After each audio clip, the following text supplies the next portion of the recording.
નમસ્કાર મિત્રો, જય માતાજી, જય મોગલ, જય કરણી. હું છું આપનો લોકવક્તા મનહરદાન ગઢવી. આપ બધાને જણાવતા હર્ષ અને આનંદની લાગણી અનુભૂતિ થાય એવો એક વિચાર અને એવો એક વિષય સમગ્ર ભારત વર્ષમાં આપણા યશસ્વી અને કીર્તિમાન અને કર્મવાદી વડાપ્રધાન નરેન્દ્રભાઈ મોદીએ જે મૂક્યો છે કે આપણે બધા જેમ આપણો જન્મદિવસ ઉજવતા હોઈએ છીએ, આપણા સગા સ્નેહી બાળ બચ્ચા આ બધાનો જન્મદિવસ જેમ ઉજવતા હોઈએ છીએ એમ આપણે દરેક શાળાનો જન્મદિવસ ઉજવીએ એવો એક એમણે વિચાર વ્યક્ત કર્યો છે. તો એ વિચારને ઉપાડી લેવા માટે વિરંગામ તાલુકાનું દસલાણા ગામ કટિબદ્ધ થયું છે. આમ તો આખું ભારત વર્ષ કટિબદ્ધ થશે આ વિષયમાં, પણ મારા પરમ સ્નેહી મિત્ર વિપુલભાઈ પંડ્યા,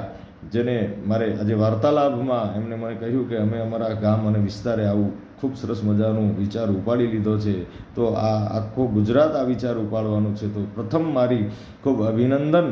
આપવાની અભિવ્યક્તિ જે છે એ દસલાણા વિસ્તારના લોકોને, આપણા સમગ્ર ગુજરાતના વિસ્તારના લોકોને મારી અપીલ છે, આખા રાજ્યના લોકોને અપીલ છે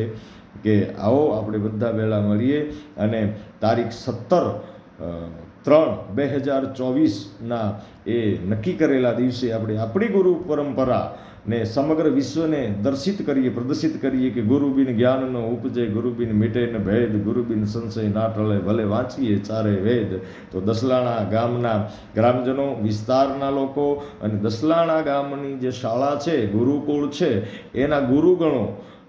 અને નિવૃત્ત જે શિક્ષકો છે, જે ગુરુઓ નિવૃત્ત થઈ ગયા છે અને જેને પોતાના કાર્યકાળ દ્વારા અનેક સર્જન શક્તિઓ એ ગામમાંથી આપી હશે, અને એવા નિવૃત્ત શિક્ષકોનું આપણે સન્માન પણ ગોઠવ્યું છે, સાંસ્કૃતિક કાર્યક્રમ પણ ગોઠવ્યો છે. અને એક શાળામાં જે વિદ્યાર્થીઓ ભણી અને રાષ્ટ્ર નિર્માણમાં આજના વર્તમાન સમયમાં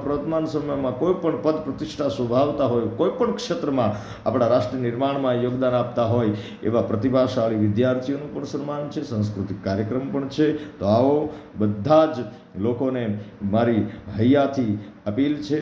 હૃદયથી આમંત્રણ છે, આવો ભેળા બનીએ અને બધા જ આપણું ભારત વર્ષનું ફરીથી પાછું આર્યવ્રત ભારતનું નિર્માણ